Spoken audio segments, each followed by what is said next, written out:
Well, Hannah, it is such a pleasure to talk to you today. I am so excited for you to start on this journey through a whole new life you've got ahead of you. Congratulations on attaining full status on the LPGA at only 19 years of age. That's an amazing accomplishment at any age, actually. But especially as a teenager, that's quite something. Yeah, it definitely is pretty special. Well, you gained the status after only one try at Q school, and we know how grueling those 5 days of pressure can be. Why do you believe that you were so successful when so many other really good players have not succeeded? Well, the past, I'd say, 6 months or so, I really changed my outlook on how I play during tournament golf. Mm-hmm. And the whole thing about Q school is the pressure. Mm-hmm. So many players feel so much pressure on trying to make it. They get stressed out, and they have a hard time playing their own game. And what I've really been working on is just focusing on having fun and enjoying myself on a golf course. And I think that really had a big part on me being able to play golf. Actually, on the funny thing is that my dad was originally going to caddy for me, and when I played the first round with him, I played terribly. I shot 76, and we knew it wasn't going to get any better. So at the end of the round, my dad told me, he said, Hannah, I don't think you're going to make it with me on the bag. So, we finished the round, and Dave Andrews happened to be in the snack shop. So, he's always been supportive of me, and he's been a family friend of ours for the past 3 years. Mm-hmm. So I just asked him, I said, Dave, would you mind be caddying for me the next 4 days? And he said yes, and he really helped me to relax and have fun, and I think that's how I did it. Yeah, well, it's so important who you have on your bag. They have to feel comfortable with the person. You have to feel, you have to trust them. And I know now you're heading into Australia next week and going to be working for the first time with your new caddy, Greg Sheridan, who obviously has years of experience with some top players. How did you hook up with Greg?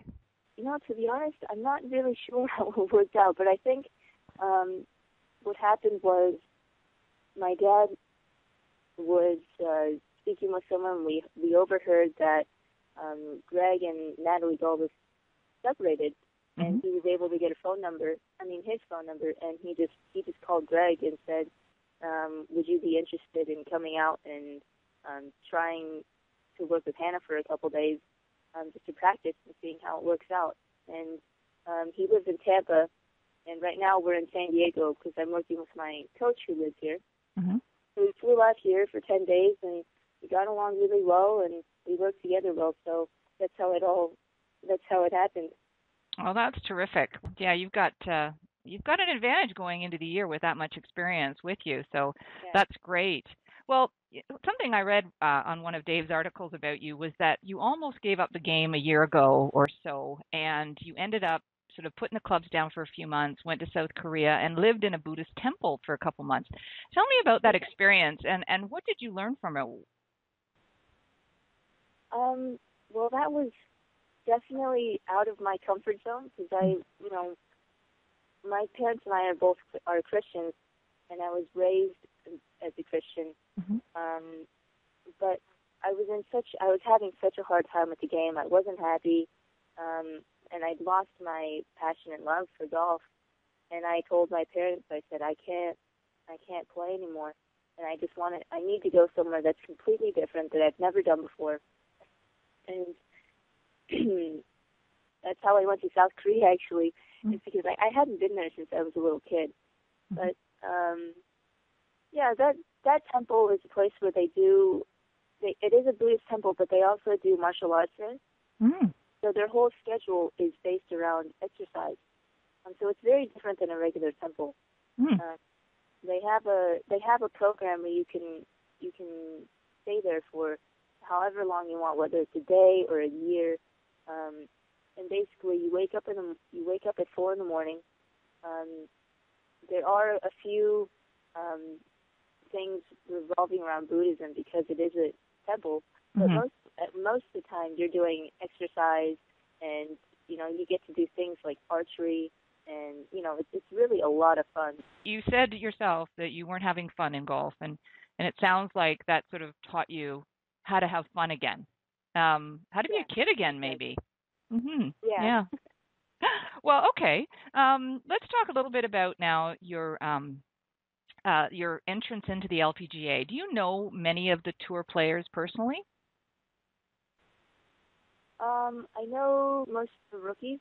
Mhm. um, I don't think I know too many LPGA players, but um, I've played. Actually, IK Kim lives here in San Diego, and I got to play with her this past Tuesday. So that was really a lot of fun, and she's such a nice person. So I'm hoping that we'll be able to spend more time together.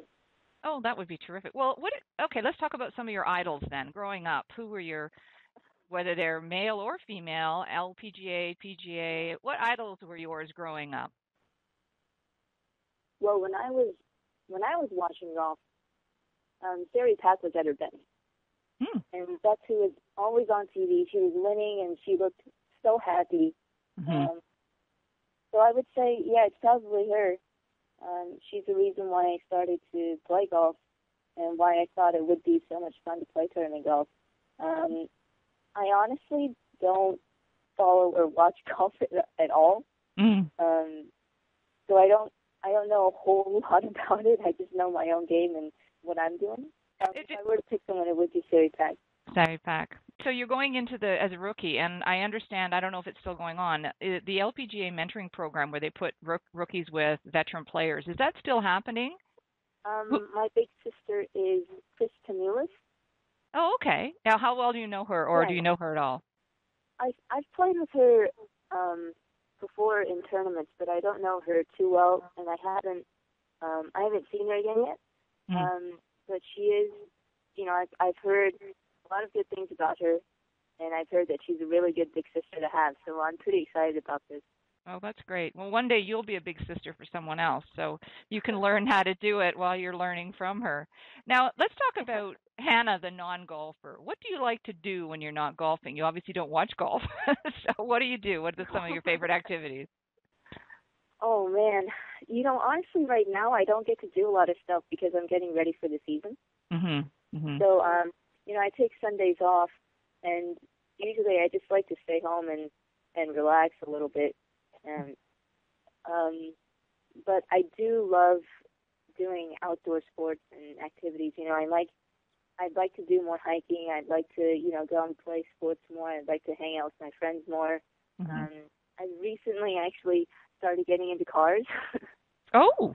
um, yeah, so, I have a lot of things that I want to do. I want to go out and jet ski again because, Bradenton is right on the beach, so we used to spend a lot of time there. Mm. Um, Mm. right now it's been kind of boring actually. Well, say you win that big check and you get to go out and buy a car. What car would you buy? Oh man. Ooh. This is a tough question.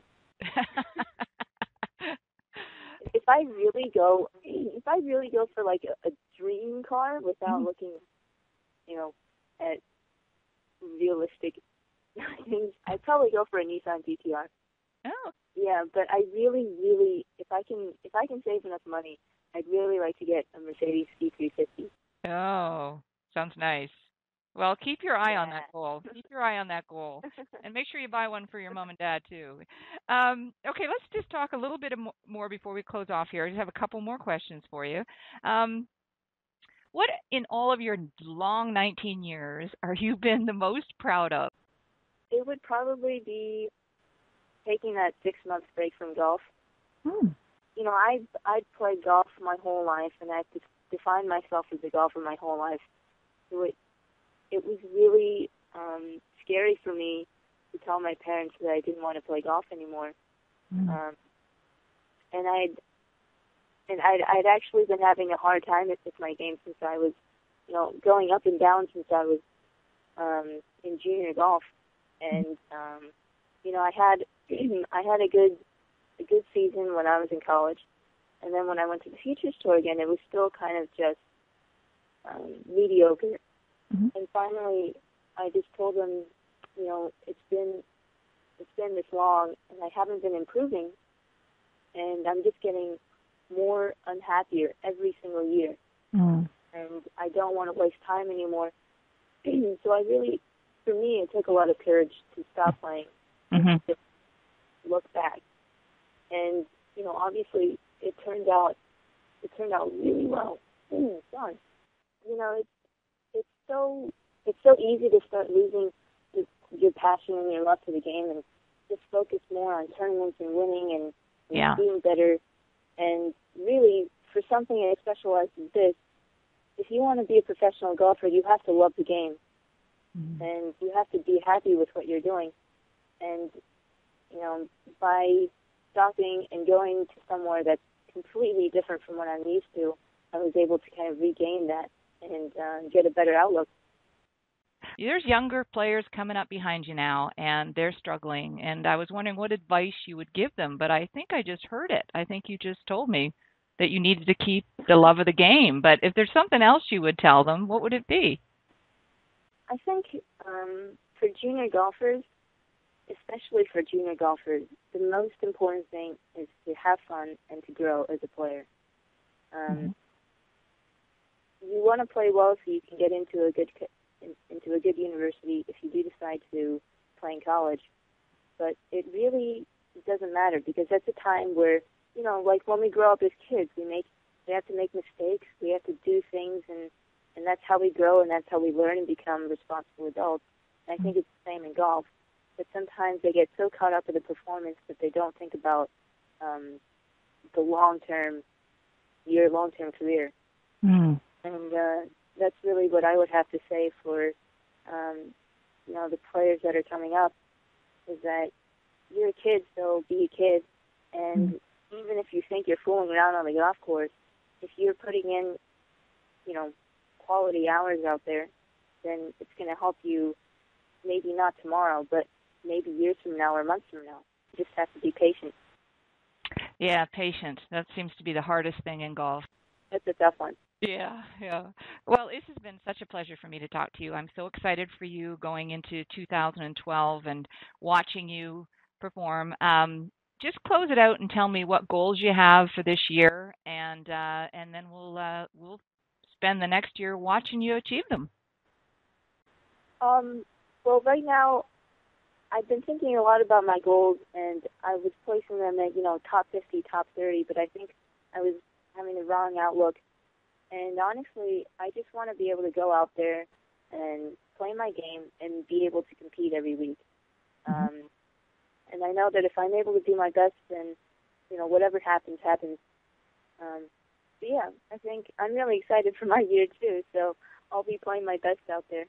And have fun doing it. So, Hannah, thank you again. Good luck in Australia. Thank I'll be you. watching, and stay in touch.